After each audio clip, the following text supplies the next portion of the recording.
alhamdulillahirabbil alamin wassalatu wassalam ala asyrafil anbiya'i wal mursalin wa ala alihi wa sahbihi ajma'in. Subhanaka la ilma lana illa ma 'allamtana innaka antal alimul hakim. Rabbi shrah li sadri wa yassir li amri wahlul 'uqdatam min lisani yafqahu qawli. Amma ba'd.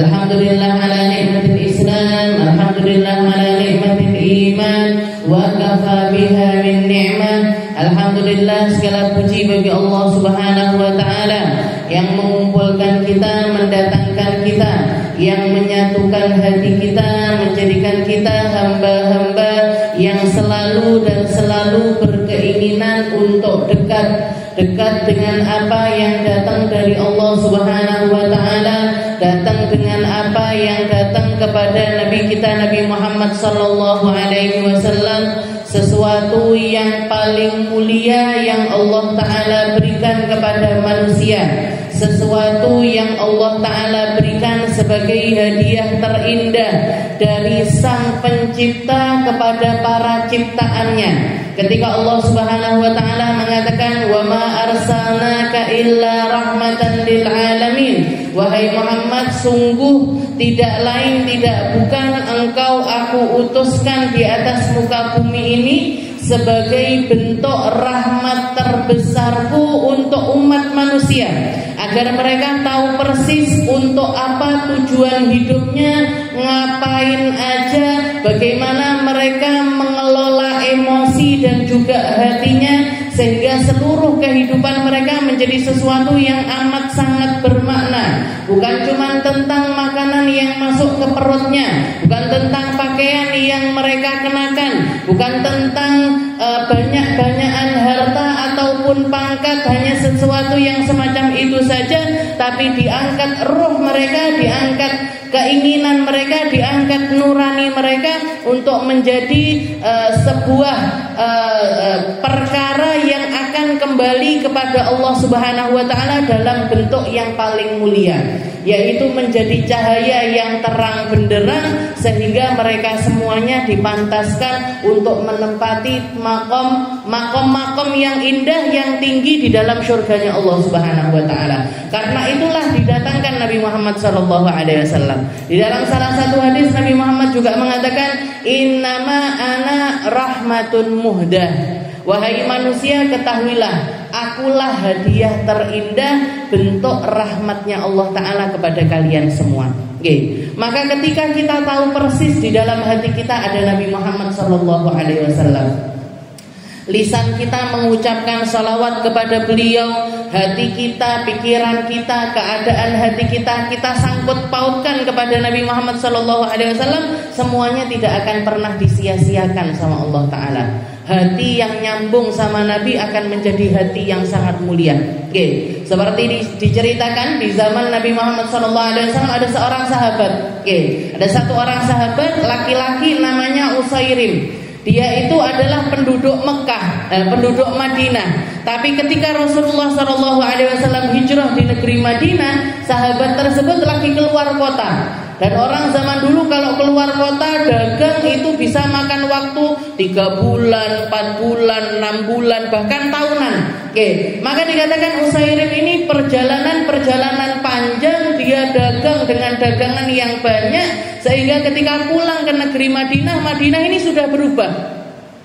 Dari yang dulunya pasar-pasarnya berisik, orang saling menawarkan dagangannya dengan sumpah-sumpah dan lain sebagainya, berubah menjadi pasar yang tenang. Oke. Dan waktu itu dia keliling-keliling, sudah dibangun masjidnya Nabi, sudah kelihatan azan 5 kali, sudah terdengar azan 5 kali, ngelihat orang-orang ini di jalan-jalan yang mereka lakukan baca Al-Quran, ini itu dan lain sebagainya. Dia nanya, kemana ini orang-orang yang dulunya barbar istilahnya? Mana ini orang-orang yang dulunya itu berada di dalam kelalaian, berada di dalam keburukan, omongannya jelek, yang dilihat jelek, yang dilakoni perkara yang buruk. Mana ini semua orang yang dulunya semacam itu?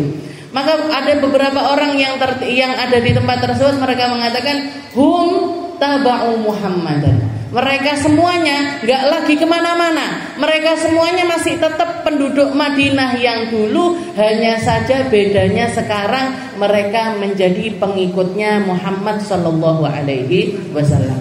Maka dia mengatakan, kalau gitu bawa aku kepada laki-laki tersebut, bawa aku kepada orang tersebut, karena aku ingin merasakan seperti yang dirasakan orang-orang ini. Oke. Maka Pak sahabat tersebut mengatakan, mohon maaf, Nabi Muhammad sekarang nggak ada di Madinah, tapi dia sedang pergi untuk melakukan sebuah peperangan. Di mana tempatnya? Di sana, di Badar. Entah di Badar atau di Uhud. Maka laki-laki tersebut mengatakan, kalau gitu jadikan aku orang yang masuk di dalam pengikutnya Muhammad dulu. Dibawa ke masjidnya Nabi. Di situ ada Khalifatul Rasulillah, karena setiap kali Rasulullah pergi perang pasti beliau ninggalkan khalifah, ninggalkan orang yang jadi imam, petugasnya masjid dan lain sebagainya. Diketemukan sama laki-laki tersebut, maka dia memilih untuk langsung bersyahadat. Jadi ikrar syahadat, tapi nggak di depan Nabi Muhammad SAW. Dia mengatakan asyhadu an la ilaha illallah wa anna Muhammadar Rasulullah. Selesai syahadat langsung berdiri. Ditanya sama yang nalkin syahadat, kamu mau kemana? Saya mau nyusul Muhammad Sallallahu Alaihi Wasallam. Jadi begitu beriman syahadat langsung berdiri mau ngikut perang sama Rasulullah Sallallahu Alaihi Wasallam. Maka dia siap-siap bawa pedangnya, bawa ininya itu dan lain sebagainya, berangkat naik kudanya nyusul Rasulullah Sallallahu Alaihi Wasallam dengan kecepatan yang tinggi.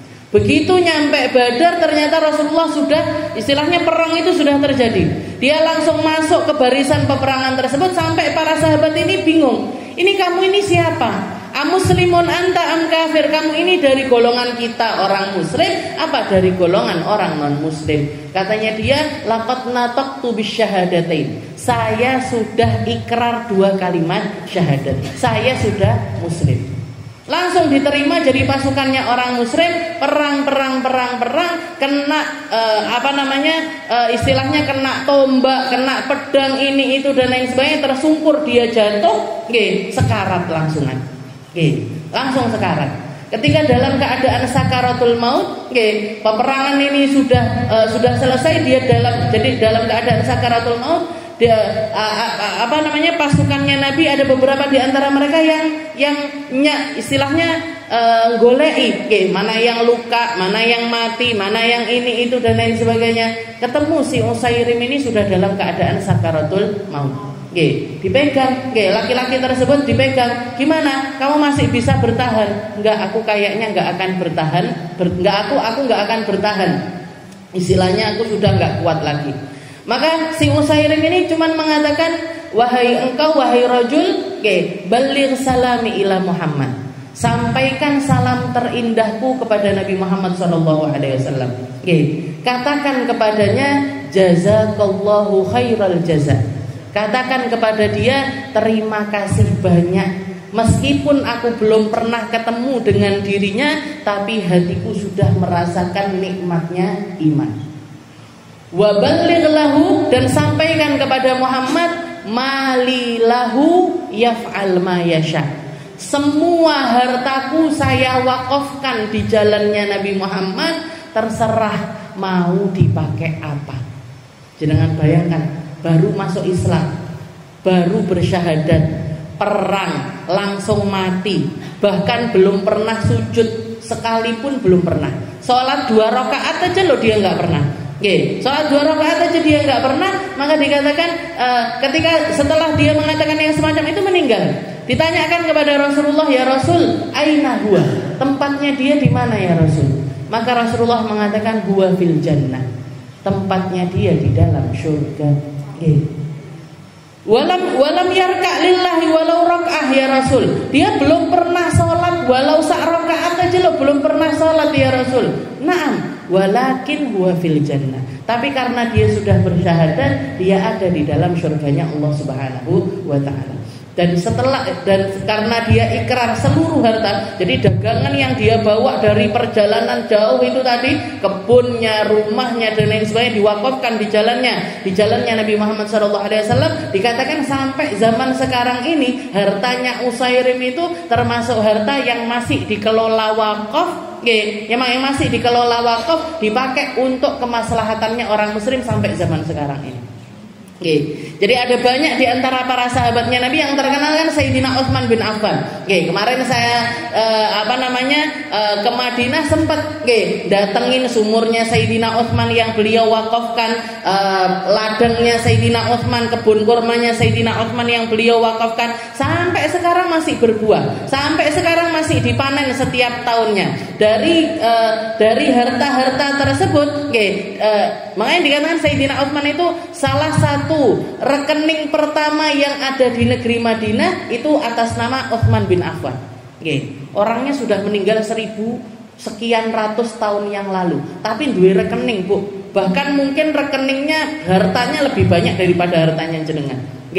Harta wakaf dikelola buat bikin sekolahan, bahkan ada funduknya, ada hotel, namanya Hotel Utsman bin Affan di Madinah. Itu hotel apa? Hotel wakafnya Sayyidina Utsman bin Affan. Jadi terus ngalir pahalanya sampai zaman sekarang ini. Sayyidina Utsairim ini juga dikatakan seperti itu. Dari harta-harta beliau yang diwakafkan itu masih dikelola sampai zaman sekarang ini dipakai untuk kemaslahatannya orang banyak. Ini kenapa ini kok bisa beliau jadi orang yang semacam ini? Beliau masuk Islam dan hatinya cuma tahu satu ilmu. Apa itu ilmunya? Ilmu niat dadi wong apik. Ilmu menjadikan apa yang ada di dalam potensi dirinya ini iso tak lakoni ben dadi wong apik apa ya? Kalau saya punya harta tak pakai harta saya. Kalau saya punya ilmu tak pakai ilmu saya. Kalau saya punya tenaga tak pakai tenaga saya. Kalau saya punya ide tak pakai ide saya. Kalau saya punya kesempatan tak pakai kesempatan saya. Mikir jadi orang yang baik itu datang dari rahmat dan juga cahaya yang Allah Ta'ala tanamkan kepada hamba-hamba mulia, yang gak semua orang diberikan kesempatan tersebut oleh Allah Subhanahu wa Ta'ala. Makanya kita duduk ngaji. Kenapa sih kok ngaji setiap hari, setiap minggu, setiap saat kita perlu hal-hal yang semacam ini? Karena buat ngerok ini loh, Bu. Buat ngetuk hati kita, buat benerin hati kita, biar tahu kita syahadat mulai dari sebelum dilahirkan orang tua kita semuanya adalah orang-orang muslim. Semuanya adalah orang-orang muslim. Lahir wes Islam, lahir sudah Islam, diajarin Al-Qur'an dari kecil, diajarin sholat dari kecil, diajarin puasa dari kecil. Tapi makna keimanan ini ternyata masih terus harus digali untuk kita menjadi hamba-hamba yang paham betul gimana menjadi pengikutnya Nabi Muhammad SAW. Ngambilnya dari mana? Ambilnya dari ilmu-ilmu yang semacam ini. Kita lanjutkan pembahasan kita. Kalau di pertemuan yang lalu-lalu, bukan yang lalu tok, tapi yang lalu-lalu. Marai wis sebulan lebih, boten ngaji, tapi masih terus, alhamdulillah istiqomah majelisnya. Kita lanjutkan. Kalau kemarin kita bahas tentang surat An-Naba dan juga surat An-Nazi'at, sudah kita selesaikan 2 surat tersebut, 2 surat yang makkiyah semuanya, surat-surat yang awal-awal turun kepada Nabi Muhammad SAW. Sekarang kita akan masuk di dalam surat Abasa. A'udzubillahi minasyaitonirrajim. Bismillahirrahmanirrahim. Abasa wa tawalla an ja'ahul a'ma wa ma yudrika la'allahu yazzakka aw yadhakkaru fatanfa'ahu dzikra amma man istaghna fa anta lahu tasadda wa ma 'alaika wa amma man ja'aka yas'a wa huwa yakhsha fa anta anhu talaha. Kita masuk ke dalam surat Abasa. Surat Abasa ini, Abasa sendiri artinya adalah seseorang yang bermuka masam. Seseorang yang bermuka kecut, seseorang yang memalingkan wajahnya. Jadi suratu Abasa makkiyah wa hiya 12 ayat. Gak ada perbedaan pendapat di antara para ulama. Surat Abasa ini kategorinya adalah surat-surat makkiyah. Seperti yang lalu kita bahas, jadi surat di dalam Al-Quran itu ada yang namanya makkiyah, ada yang namanya madaniyah. Yang makkiyah adalah surat-surat yang turun di awal-awal, yang diturunkan oleh Allah Ta'ala kepada Nabi Muhammad tujuannya nanamkan keimanan, nanamkan adab, nanamkan sesuatu yang sifatnya itu menjadi akidah, menjadi kepercayaan. Selama kurang lebih 13 tahun ayat-ayat turun, ayat-ayat tersebut turun untuk menancapkan keimanan yang hakiki di dalam hati para sahabat-sahabatnya Nabi Muhammad SAW. Biasanya ayatnya pendek-pendek, dan maknanya itu langsung, secara langsung, nggak perlu ditafsiri yang panjang-panjang atau nggak perlu ini hukumnya begini dan biasanya nggak bahas tentang hukum. Maka Abasa ini termasuk di dalam kategori surat Makkiyah. Beda sama Madaniyah. Kalau Madaniyah itu turunnya di Madinah. Setelah para sahabat siap dengan keimanannya, mereka dikasih berbagai macam syariat. Syariatnya puasa, syariatnya perang, syariatnya zakat dan lain sebagainya. Itu turun setelah para sahabat ada di negeri Madinah. Maka surat-surat yang turun dikategorikan menjadi surat Madaniyah. Makkiyah wa hiya ithnatan wa arba'una ayat. Kalau Abasa ini beliau surat ini adalah surat kategori Makkiyah dan jumlah ayatnya ada 42 ayat. Di awal Allah Subhanahu wa taala mengatakan abasa wa tawalla. An-nabi kalaha wajhu. Jadi di sini Allah Taala menceritakan tentang sebuah peristiwa di mana Nabi Muhammad SAW itu sempat memalingkan wajahnya menolak kedatangan seseorang karena beliau secara logika beliau memikirkan untuk mendakwahi orang-orang yang lainnya. Jadi di sini juga Allah Taala mengingatkan kepada kita seperti apa hirsun Nabi, seperti apa semangatnya Nabi di dalam menyampaikan dakwah, semangatnya beliau di dalam bawa hidayah, semangatnya beliau untuk memasukkan keimanan ke dalam hati setiap manusia. Makanya pujian tertingginya Allah Ta'ala kepada Nabi Muhammad SAW, Allah Ta'ala mengatakan laqad ja'akum rasulun min anfusikum. Wahai manusia, kalian itu sudah didatangkan seorang rasul min anfusikum, dari golongan kalian sendiri. Manusia dari golongan kalian. Kalian kenal siapa bapaknya, kalian kenal siapa ibunya, kalian kenal bagaimana keluarganya, kalian kenal bagaimana akhlaknya, kalian kenal bagaimana riwayat hidupnya. Min anfusikum. Makanya para ulama mengatakan Nabi Muhammad itu adalah seorang manusia yang gak ada baginya celah keburukan sedikit pun. Allah Ta'ala menjaga Nabi Muhammad itu mulai dari awal, mulai dari awal penciptaan, mulai dari beliau masih menjadi cahayanya Allah Subhanahu Wa Ta'ala, sudah dijaga sama Allah Ta'ala dengan penjagaan yang luar biasa. Dimasukkan ke dalam tulang sulbinya Nabi Allah Adam. Dimasukkan ke dalam tulang sulbinya Nabi Allah Adam, berpindah ke dalam tulang sulbinya Nabi Allah Nuh.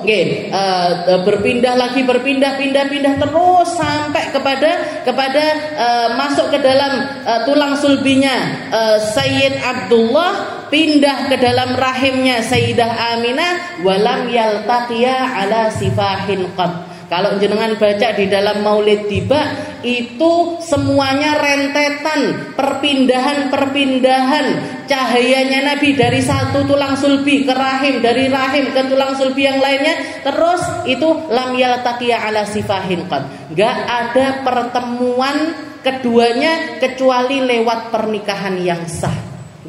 Jadi dijaga sama Allah Ta'ala mulai dari awal. Mulai dari awal penciptaan itu dijaga Nabi Muhammad SAW. Kalian gak akan menemukan kakek-kakeknya Nabi itu gak nikah sah, itu gak akan nemukan. Gak akan nemukan ada perzinahan di antara hubungan-hubungan tersebut. Gak akan menemukan keburukan-keburukan di dalam kakek moyangnya Nabi Muhammad SAW. Laisa lahu makana fit tuhmah. Jadi Nabi Muhammad itu gak ada tempat celah sedikit pun untuk orang mencela Nabi Muhammad SAW. Makanya dikatakan laqad ja'akum rasulun min anfusikum. Telah datang kepada kalian seorang rasul dari golongan kalian sendiri. Kalian kenal betul siapa dia. orangnya amanah, orangnya baik, orangnya mikirin orang lain. Walaupun fisiknya indah, hartanya banyak, kaya raya, punya istri kaya raya, tapi itu dengan semua hal yang biasanya berpotensi membuat orang ini lalai, membuat orang ini keluar batas, membuat orang ini bermaksiat, mereka adalah orang-orang yang selalu dijaga oleh Allah Subhanahu wa ta'ala. Gak pernah minum khamr sama sekali, gak pernah kenal nyembah berhala sama sekali, baik Rasulullah SAW atau keluarganya beliau, atau keluarganya beliau. Jadi sampai kakek-kakeknya gak laisa lahu makana fit tuhmah. Laqad ja'akum rasulun min anfusikum azizun 'alaihi ma 'anittum. Beliau adalah orang yang mulia. Mulianya karena apa? Harisun 'alaikum. Mulianya Nabi, kemuliaan yang ada pada diri Nabi Muhammad SAW bukan karena apa yang ada pada dirinya, bukan cuman karena kakek-kakeknya atau keluarganya serta nasabnya, tapi kemuliaannya beliau karena mikirin umatnya dengan pikiran yang luar biasa.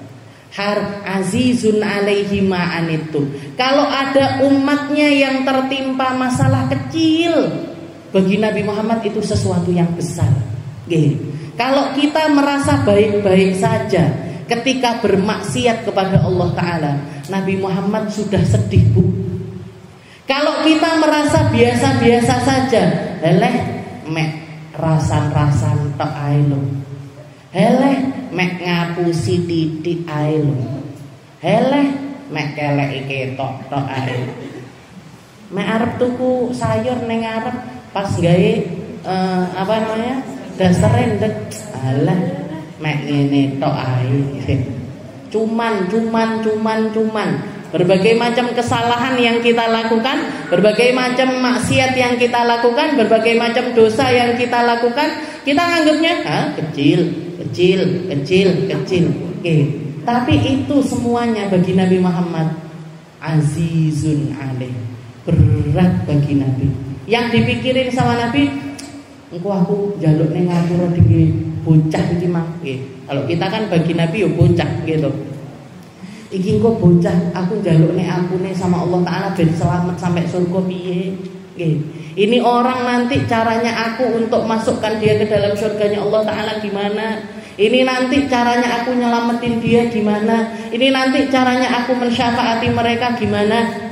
Makanya sampai dikatakan salah satu ikrarnya Nabi, salah satu hadis yang paling sering Nabi Muhammad katakan kepada umatnya, syafaati li ahlil kabair min ummati. Jangan risau wahai para pendosa dengan dosa-dosa yang besar, syafaatku akan tetap sampai kepada kalian. Ini Nabi Muhammad SAW. Azizun alaihi ma'anittum harisun alaikum. Orang yang sangat-sangat menginginkan kita jadi orang baik, sangat pengen orang yang belum dapat hidayah untuk mendapatkan hidayah, sangat pengen orang yang sudah dapat hidayah istiqomah di dalam hidayah tersebut. Yang paling pengen kita istiqomah itu Nabi Muhammad. Yang paling pengen kita jadi orang khusyuk itu Nabi Muhammad. Yang paling pengen kita jadi orang dermawan itu Nabi Muhammad. Yang paling pengen kita jadi orang-orang yang berbuat dengan perbuatan-perbuatan yang baik, itu melebihi keinginan kita, melebihi keinginan orang tua kita, melebihi keinginan orang-orang terdekat kita. Yang paling pengen adalah Nabi Muhammad SAW. Azizun alaihi ma'anittum harisun alaikum. Harisun, sangat pengen orang masuk surga itu, sangat pengen orang semuanya selamat. Sangat beliau melakukan semuanya, semua hal beliau lakukan, semua celah untuk mendapatkan perhatiannya Allah Ta'ala. Bukan untuk dirinya, tapi untuk menyelamatkan umatnya, ditempuh sama Nabi Muhammad untuk menjadi jalan hidayah. Dipakai semuanya. Makanya di dalam hadis juga dikatakan Rasulullah SAW, likulli nabiyyin wa likulli rasulin du'aun la yurad. Semua nabi, semua rasul dikasih dikasih jatah sama Allah Ta'ala satu doa yang gak akan mungkin gak dijabah sama Allah Ta'ala. Setiap Nabi dikasih jatah satu doa, satu kesempatan. Kalau misalkan beliau berdoa dengan doa tersebut, dengan doa itu tadi, Allah Ta'ala gak pakai nanya dikabulin. Dan semua Nabi sudah mengambil jatah doa tersebut di dunia. Illa ana, kecuali saya enggak menggunakan jatah doa tersebut di dunia karena saya tahu persis hajat saya untuk minta sama Allah Ta'ala yang terbesar bukan di dunia tapi di akhirat. Maka saya akan gunakan doa tersebut untuk ngerayu Allah Ta'ala di akhirat nanti untuk menyelamatkan seluruh umatku. Saya pakai doa itu. Doa itu Bu enggak dipakai ketika beliau bercucuran darah mulai dari pelipis sampai ke kaki, ketika beliau dilempari dengan batu di Taif. Doa itu nggak dipakai ketika melihat istri tercintanya sakaratul maut. Ketika istri tercintanya sakaratul maut dengan pakaian yang lebih dari 20 tambalan di dalamnya. Padahal sebelumnya beliau adalah perempuan terkaya di negeri Makkah. Nggak dipakai doanya.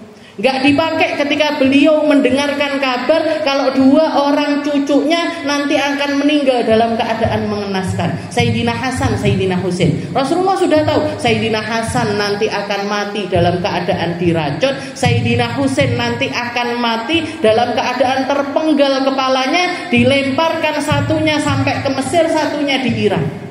Gak dipakai Bu doanya. Tidak dipakai untuk anaknya, untuk cucunya, untuk istrinya, untuk keluarganya. Tidak dipakai. Yang dipikirannya Nabi apa? Tak pakai untuk menyelamatkan umatku nanti di akhirat. Ini Rasulullah SAW. Raufun, rahimun, sangat baik, sangat sayang. Sama siapa? Bil mukminin, sama orang-orang mukmin. Makanya di dalam salah satu hadis ketika Sayyidah Aisyah dalam keadaan, Sayyidah Aisyah itu melihat Rasulullah dalam keadaan mukanya cerah, mukanya gembira. Ngelihat Rasulullah seperti itu, maka Sayyidah Aisyah mengatakan, ya Rasul, ud'uli, ya Rasul doain saya. Kayaknya jenengan hatinya lagi senang, hatinya lagi gembira, doakan saya. Maka Rasulullah mengangkat tangannya doa, Allahumma ghfir li Aisyah, ya Allah ampuni Aisyah, sirraha yang nampak dari dia, yang enggak nampak dari dia, ampuni ya Allah. Yang nampak dari dia ampuni, yang enggak nampak dari dia ampuni. Yang lalu ampuni, yang akan datang ampuni. Minta sama Allah Ta'ala. Beliau mendoakan Sayyidah Aisyah secara khusus. Maka yang sebelumnya Rasulullah yang gembira, ganti Sayyidah Aisyah yang gembira. Sampai dikatakan saking senangnya beliau, sampai guling-guling Bu. Jadi di depannya Nabi Muhammad itu beliau duduk kayak orang kesenangan, terlalu senang lah istilahnya gitu. Sampai guling-guling di depannya Nabi Muhammad SAW. Ditanya sama Nabi, ya Aisyah, afarihti ya Aisyah, kamu senang tak doain kayak gitu wahai Aisyah? Ya iyalah ya Rasul, gimana enggak senang? Jangan doakan saya dengan doa yang sangat-sangat indah sekali. Maka Rasulullah mengatakan, ya Aisyah, wahai Aisyah, ketahuilah ini adalah doaku setiap hari, setiap sholat, li ummati, untuk umatku. Setiap selesai sholat saya selalu mendoakan mereka dengan doa, ya Allah ampuni seluruh umatku yang lalu, yang akan datang, yang nampak, yang gak nampak, ampuni mereka semuanya ya Allah. Makanya dulu kemarin, sebelum saya berangkat, sebelum saya umrah kemarin, saya sempat pergi ke Gresik, ketemu sama salah satu guru saya dari Hadramut, Hubabah Huda namanya, Hubabah Huda, tapi acaranya beliau nggak banyak orang yang tahu. Saya sempat istilahnya duduk sama beliau, sholat sama beliau. Salah satu hal yang diwasiatkan, jadi Hubabah Huda ini pernah kedatangan, istilahnya dipanggil sama salah satu gurunya. Setelah itu gurunya itu ngasih ijazah sama Hubabah Huda. Wahai Huda, saya wasiatkan kepada kamu satu amalan. Apa itu Hubabah? Apa itu ustazah istilahnya gitu. Apa amalannya apa? Sampaikan kepada seluruh perempuan di zaman ini. Sampaikan kepada seluruh perempuan yang bisa kamu temui di zaman ini, suruh ngamalin ini tadi. Laqad ja'akum rasulun min anfusikum azizun 'alaihi ma 'anittum harisun 'alaikum bil mu'minina raufur rahim. Ayat tersebut suruh mereka baca setiap kali selesai sholat. 5 kali, 7 kali, 9 kali, 11 kali terserah. Tapi suruh mereka ngamalkan setiap kali selesai sholat. Ini ayat pujiannya Allah Ta'ala kepada Nabi Muhammad SAW.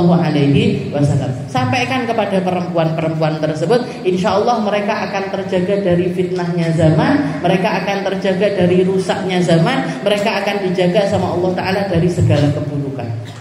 Ini kalau jenengan mau ngamalin, saya ijazahkan amalan ini tadi. Jadi diamalkan. Bahkan ketika saya dengar ini amalan sebenarnya guru-guru kita dulu juga ngajarin. Pondok Peta itu salah satu amalannya setiap kali selesai sholat laqad. Bahkan ada majelis namanya majelis laqad. Jadi saking mujarabnya ayat ini laqad, ini ayat pujiannya Allah Ta'ala kepada Nabi Muhammad SAW. Jadi jangan amalkan setiap kali selesai sholat. Jadi Rasulullah itu orang yang sangat pengen orang itu jadi orang baik. Maka dikatakan ketika ayat ini turun karena beliau itu di tengah jalan beliau sudah janjian. Jadi di rumahnya itu didatangi oleh para zu'ama Quraisy, orang-orang petinggi-petingginya Quraisy. Termasuk diantaranya ada Utbah, Syaibah ibnu Rabi'ah, dua orang pemuka saudagar kayanya orang Mekah. Ada Abu Jahal, ada Sayyidina Abbas pamannya Nabi Muhammad SAW, ada Umayyah bin Khalaf, ada Walid bin Mughirah dan lain sebagainya. Para petinggi-petinggi Quraisy ini lagi ngumpul di rumahnya Nabi Muhammad SAW, dan itu bagi Nabi adalah kesempatan untuk menyampaikan dakwah. Siapa tahu mereka mau masuk ke dalam agama Islam, yang mana kalau mereka ini petinggi-petinggi Quraisy ini masuk Islam, otomatis bawahan-bawahannya juga ketut. Yang ada di pikiran Nabi seperti itu. Ini orang-orang kalau saya dakwah ke mereka, bukan cuman mereka yang akan menerima dakwah, tapi efeknya itu bakalan panjang. Anak-anaknya, istrinya, pegawai-pegawai, pokoknya orang-orang yang ada di bawah mereka pasti bakalan jadi pengikut mereka. Sama kayak misalkan kita ketemu sama orang yang punya jabatan. Ini lek kena pentolane ngisor-ngisore kan melok, gampang untuk diarahkan. Maka bagi Rasulullah itu adalah sebuah momen. Padahal kalau kita lihat nama dari orang-orang ini tadi, Umayyah bin Khalaf, Abu Jahal, ini orang-orang yang hari-hari mukulin Nabi.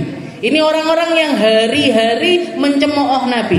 Ini orang-orang yang setiap hari itu melakukan keburukan kepada Rasulullah Sallallahu Alaihi Wasallam. Ini orang-orang yang kayak Abu Jahal misalkan. Abu Jahal itu kemana Rasulullah pergi ngikut. Ngapain? Ngerusak-ngerusai dakwahnya Nabi. Nanti kelihatan ada sampah dilemparkan di rumahnya Nabi, ada kotoran dilemparkan di rumahnya Nabi. Ini kerjaannya Abu Jahal itu kayak gitu. Setelah itu Umayyah bin Khalaf. Umayyah bin Khalaf ini yang pernah ketika Rasulullah sujud di depan Ka'bah, Rasulullah lagi sujud di depan Ka'bah, Umayyah bin Khalaf datang bawa jeroannya sapi. Yang sudah busuk berhari-hari, dibawa sama dia, naik dia ke atas Ka'bah, dilemparkan di atas punggungnya Nabi Muhammad SAW. Sampai Rasulullah nggak bangun-bangun dari sujudnya. Nggak ada orang berani dekat, nggak ada orang yang berani mendekati Rasulullah SAW. Maka datang lari dari rumahnya Sayyidah Fatimah Zahra, umurnya masih 5 tahun. Lari dari rumah, setelah itu bersihin kotoran-kotoran itu di atas punggungnya Nabi sambil mengatakan, kalian ini kenapa? Salah abah saya apa? Apa salahnya orang yang mengatakan Rabbi Allah, Tuhanku adalah Allah? Salahnya dia ini di mana? Dia nggak pernah nyakitin kalian, dia nggak pernah ngambil hartanya kalian, dia nggak pernah melakukan hal-hal buruk kepada kalian. Kenapa kalian tega melakukan hal yang semacam ini? Ini orang-orang yang hari-hari, setiap harinya melakukan keburukan kepada Nabi Muhammad SAW. Kalau jibillahnya manusia, kalau tabiatnya manusia, kira-kira loh jenengan kalau denger ini orang-orang yang sukanya, yang kita benci datang ke rumah kita kira-kira kita pengen ketemu napa mboten? Iya. Diundang aja, kita kalau misalkan diundang sama orang-orang, iki sing tau nyolong duitku 1 juta, iki sing tau utang ora dibayar-bayar, iki sing tau ngentit tasku, iki sing tau ngene-ngene bojoku, iki sing tau nyelatu anakku. Oke. Kita mau datang aja. Mungkin kalau diundang datang, bisa nggak muka ini dikondisikan senyum, guyu?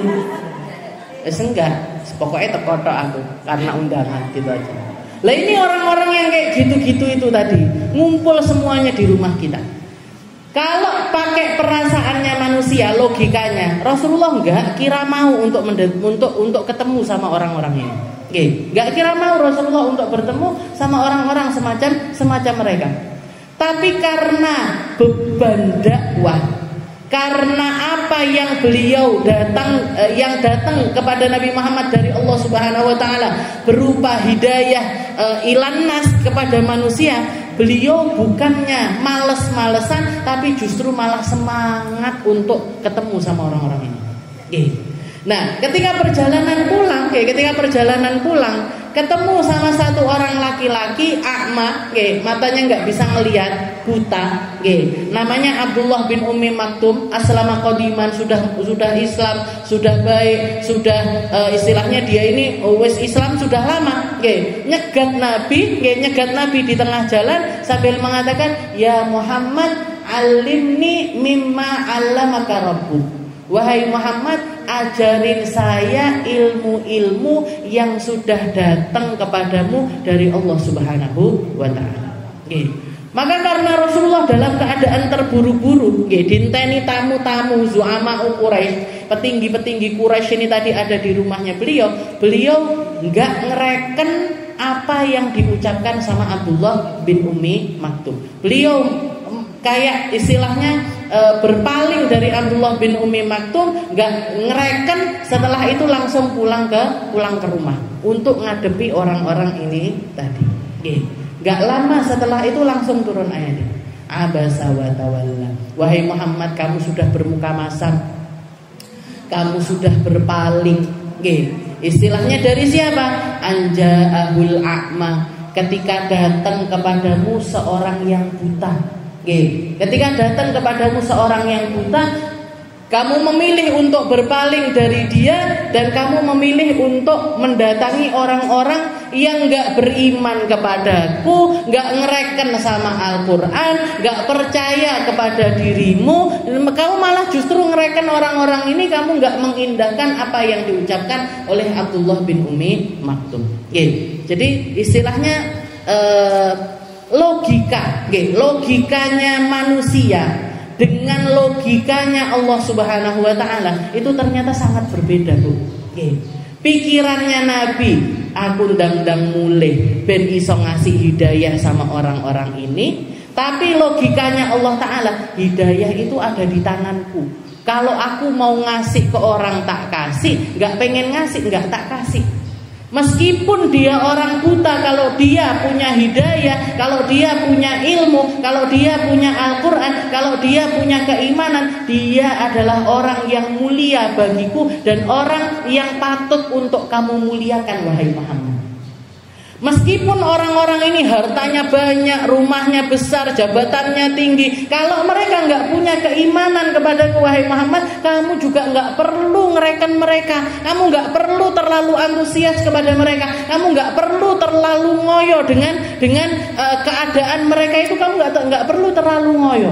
Kenapa kamu sampai berpaling kepada laki-laki ini dan kamu untuk mendatangi apa yang ini orang sudah baik, ini orang sudah, nah, kalau logikanya Nabi, ini orang sudah iman, ini belum beriman, aku tak ngereken sing berdurung iman dhisik, kamu nanti. Oke, misalnya kamu mau diajarin apa? Mau diajarin al-ikhlas, mau diajarin al-kautsar, mau diajarin sholat, mau diajarin engko sik iki lho sing luwih penting. Oke. Ternyata Allah Taala enggak seperti itu, Bu. Oke, Allah Taala enggak seperti itu. Orang-orang yang mendapatkan keimanan dari Allah Subhanahu wa taala itu adalah sesuatu yang sangat-sangat mulia sekali. Makanya saya sering bilang sama beberapa orang yang curhat kepada saya ketika mereka terpuruk karena ditinggal suaminya, karena ekonominya jatuh, ini itu dengan segala macam permasalahannya. Bu, di dalam hati kita ini ada iman. Di dalam hati kita ini ada kalimat la ilaha illallah Muhammadur Rasulullah. Hal itu, dua kalimat itu sudah sangat cukup untuk menjadikan kita ini orang yang bersyukur, menjadi hambanya Allah Subhanahu wa taala. Nggih, dhewe ndak apa-apa, ndak duwe duit, kita tetap mulia.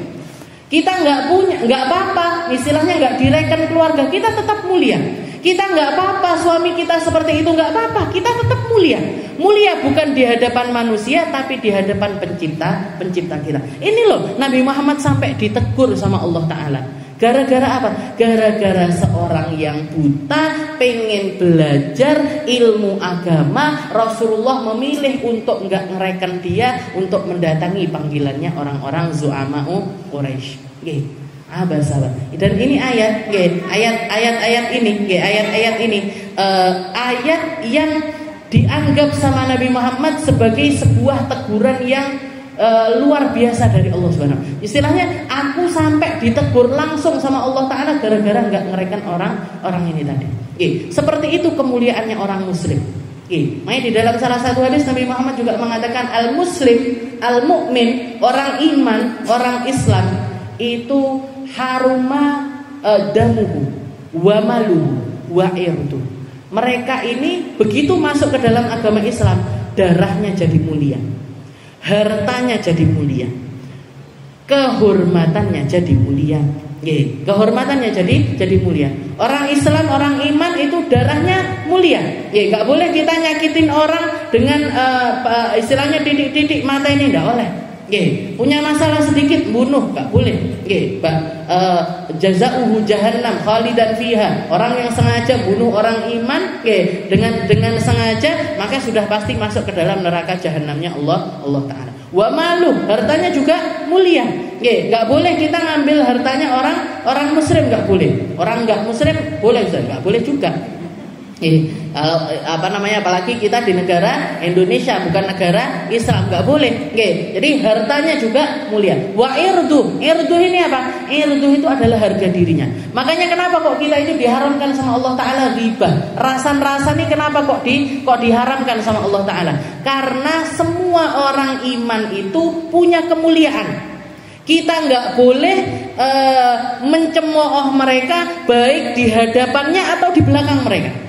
Gak boleh kita ngomongin orang, gak boleh kita meremehkan orang, gak boleh kita menganggap orang ini orang rendahan dan lain sebagainya. Ketika mereka ada iman di dalam dirinya, mereka adalah orang-orang mulia di sisi Allah Subhanahu wa taala. Ndak oleh, ibu kui nyapo kok jilbabe kuning, klambine ijo, ndak oleh, Bu.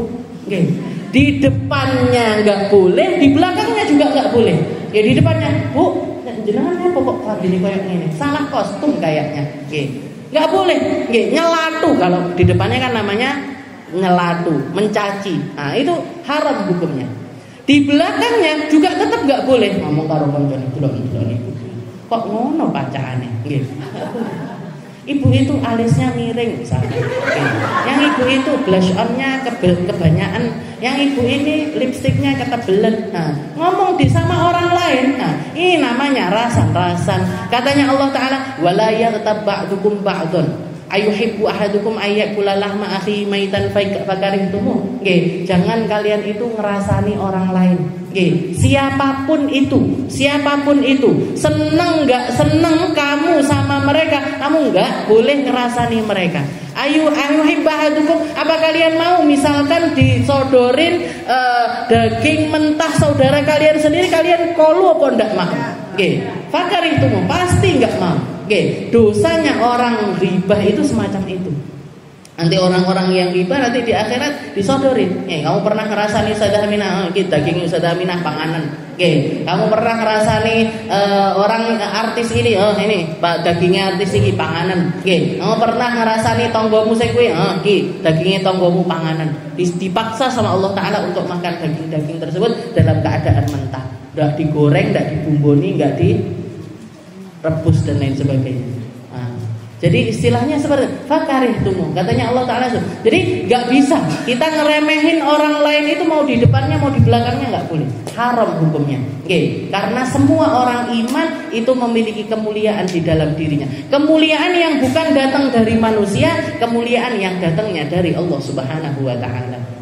Nabi Muhammad Nabi Muhammad kurang mulia apa? Ditegur sama Allah Ta'ala gara-gara seorang laki-laki buta yang datang pengen belajar. Alimni mimma 'allamaka rabbuk. Kalimatnya Abdullah bin Ummi Maktum, wahai Muhammad, ajarin saya sesuatu yang sudah Allah Ta'ala ajarkan kepada kamu. Apa ae aku kek ono faedah, apa ae aku kek ono ilmu, apa aja aku kasih nasihat wahai Muhammad. Tidak direken sama Nabi, Rasulullah pergi ke tempat yang lain. Ditegur, abasa wa tawalla an ja'ahul a'ma. Dan Abdullah bin Ummi Maktum ini memang orang yang buta, tapi kemuliaannya luar biasa. Dan semenjak saat itu Rasulullah sangat-sangat perhatian kepada Abdullah bin Ummi Maktum. Setiap kali ngelihat Abdullah bin Ummi Maktum, Rasulullah langsung berdiri, ridaknya sorbannya beliau dibentangkan, ditaruh. Setelah itu disambut Abdullah bin Ummi Maktum sambil mengatakan, hadzal ladzi atabani rabbi min fawqi sab'i samawat. Ini laki-laki yang Allah Ta'ala mendidik aku, menegur diriku dari atas langit yang ketujuh. Ini laki-laki yang membuat aku dicela sama Allah Ta'ala dari atas langit yang ketujuh. Marhaban bi Abdullah bin Ummi Maktum. Selamat datang wahai Abdullah bin Ummi Maktum. Ditaruh, didudukkan sama Nabi di sampingnya beliau. Buta, nggak bisa melihat.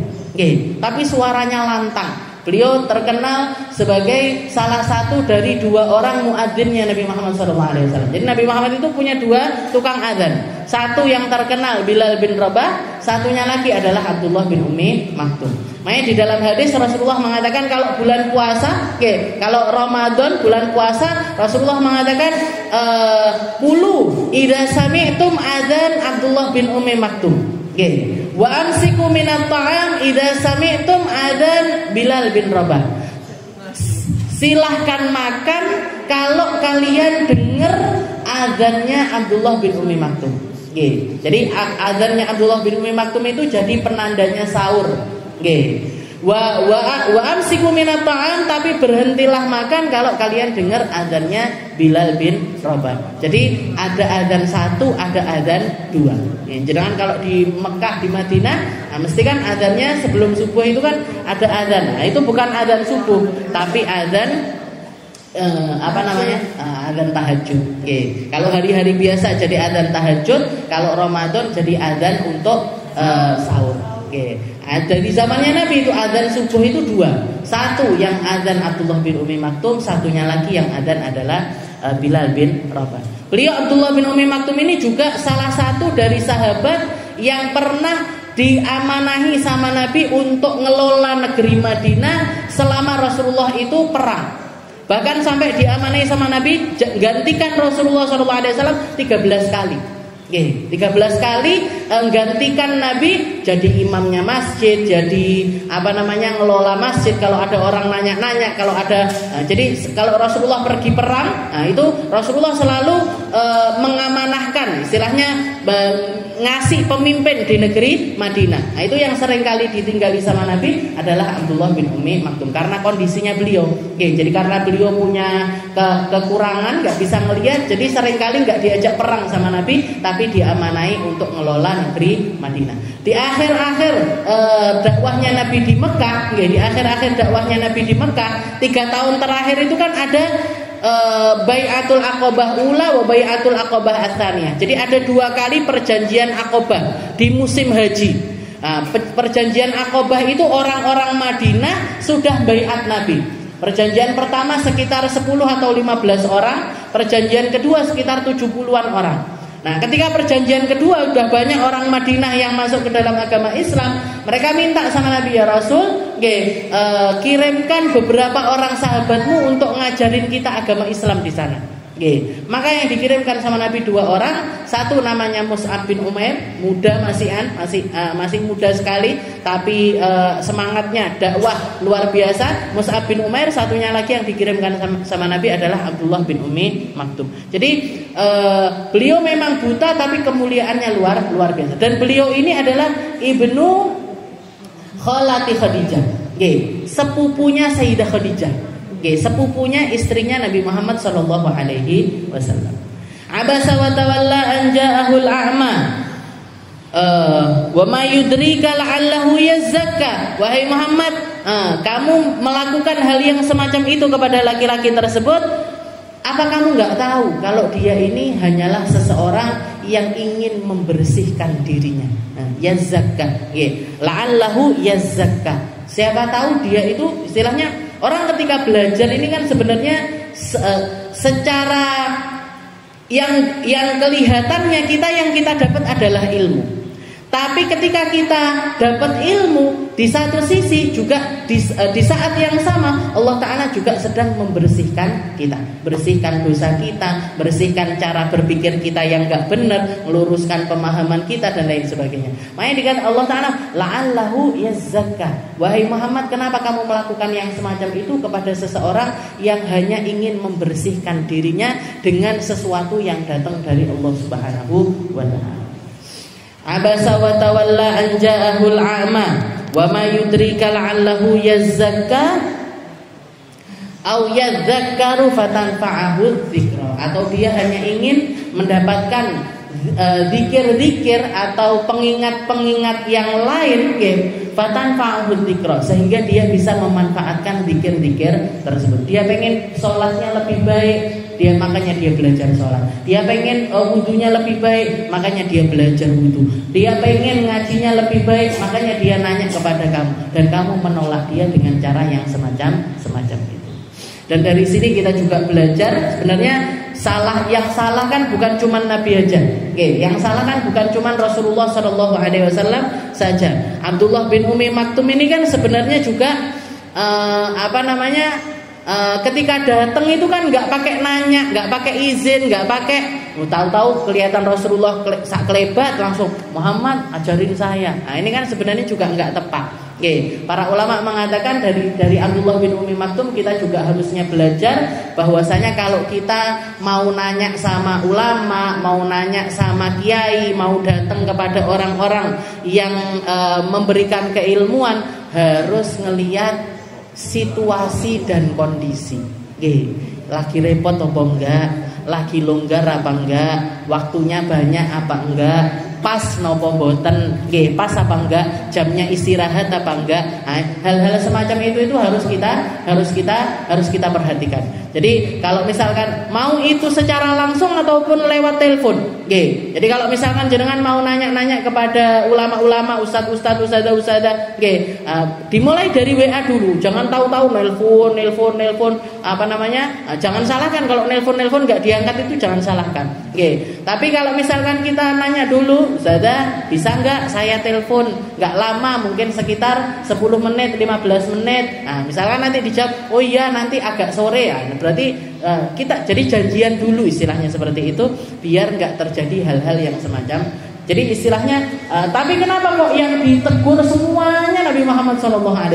Gitu. Kalau kita lihat ya, padahal Abdullah bin Ummi Maktumnya juga sebenarnya salah. Tapi yang ditegur sama Allah Ta'ala semuanya tertuju kepada Rasulullah SAW. Karena memang seperti itulah dikatakan hasanatul abror sayyiatul muqarrabin. Kadang-kadang sesuatu yang dianggap baik bagi orang-orang biasa itu menjadi sesuatu yang buruk bagi orang-orang yang dekat. Bagi orang-orang yang dekat sama Allah Ta'ala itu menjadi sesuatu yang buruk. Jadi sesuatu yang biasa bagi orang, nah itu bisa menjadi sesuatu yang luar biasa ketika dilakukan oleh orang-orang yang khusus dekat sama Allah Subhanahu. Jadi berpaling yang semacam ini kalau orang biasa, wahai Muhammad, gak apa-apa. Tapi kalau kamu yang melakukannya itu jadi luar biasa. Itu harus ditegur. Itu harus saya ingatkan. Seperti juga yang terjadi kepada Nabi Allah Zakaria. Nabi Allah Zakaria itu kan meninggalnya dibunuh sama kaumnya. Ketika beliau lari dikejar-kejar sama orang-orang Yahudi, beliau masuk sembunyi di dalam pohon. Jadi ada satu pohon yang mengatakan, wahai Nabi Allah Zakaria, silahkan masuk ke sini.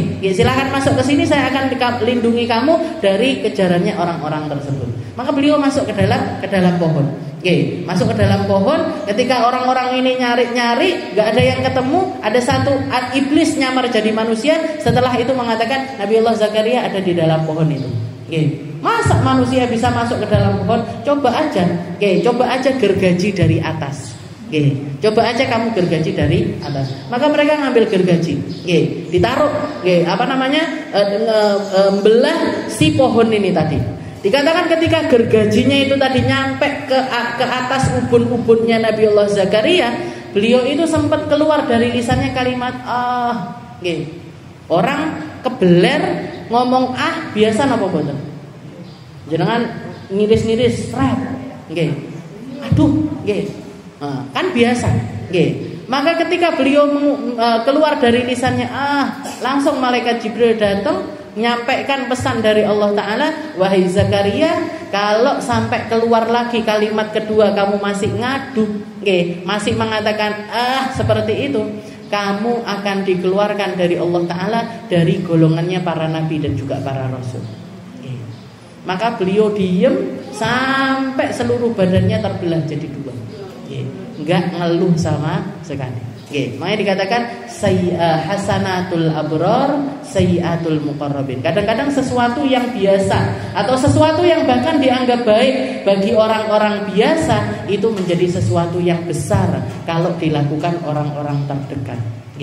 Mugi-mugi bermanfaat, mugi-mugi kita bisa mengambil pelajaran dari apa yang Allah Ta'ala sampaikan kepada kita lewat surat Abasa ini tadi. Dan insya Allah kita akan lanjutkan ayat-ayat lanjutannya di pertemuan selanjutnya. Wallahu a'lam.